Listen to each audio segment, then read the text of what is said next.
Many of you have asked about the health of the Riverside finances during this period, so we thought today we'd just give you a quick update and let you know where we are with things. A substantial part of our income at Riverside does come through hiring our facilities for events and conferences, and obviously since lockdown we've not been able to do that, so we've lost around £14,000 of budgeted income that would normally come to us through hiring out Riverside.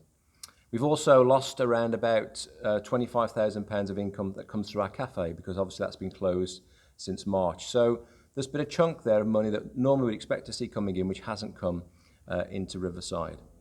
We can celebrate that during this time we've continued to bless and support our community through ministries like Grow Baby and Pantry Project, and we've supported over 1,000 families to date through those ministries, and we'll continue to do so. So that's really something to be celebrated.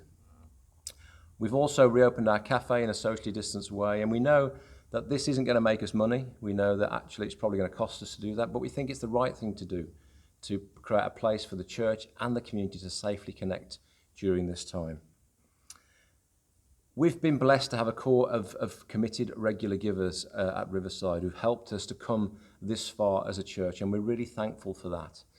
But today I want to speak to you. Maybe you've never really thought about giving financially to support the church. Maybe you've done that sporadically in the past. Maybe you've never even thought it's your part to do that. Maybe it's never even crossed your mind. But I want to encourage you today, encourage everyone to steward what God has placed in their hands. Jesus says to us that as we seek first the kingdom, everything else will be added. And part of that adding is the part that we play as individuals in stewarding what God has placed in our hands.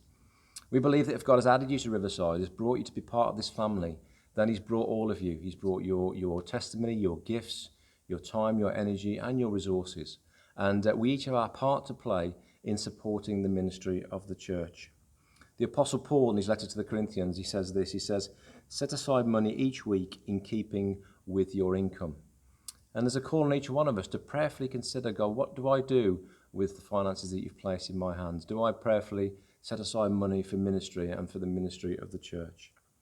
As I said, you may have never done this, you may have never thought about it, but there's an opportunity now in God in this new season to prayerfully consider how you might help serve the ministry of the church.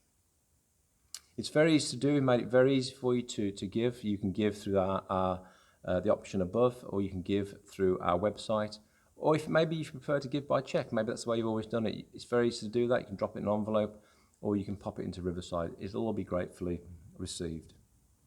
We're not anxious about the future. We're not anxious about finances, but we do see an opportunity in God for each of us to step up and to respond to what God is saying to us.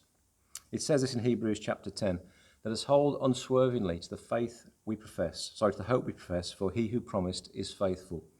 And let us consider how we may spur one another on towards love and good deeds." And that's what we want to do today. We want to spur you on. We want to spur ourselves on to love and good deeds and continue to be the generous church God has called us to be. Hope you found that helpful.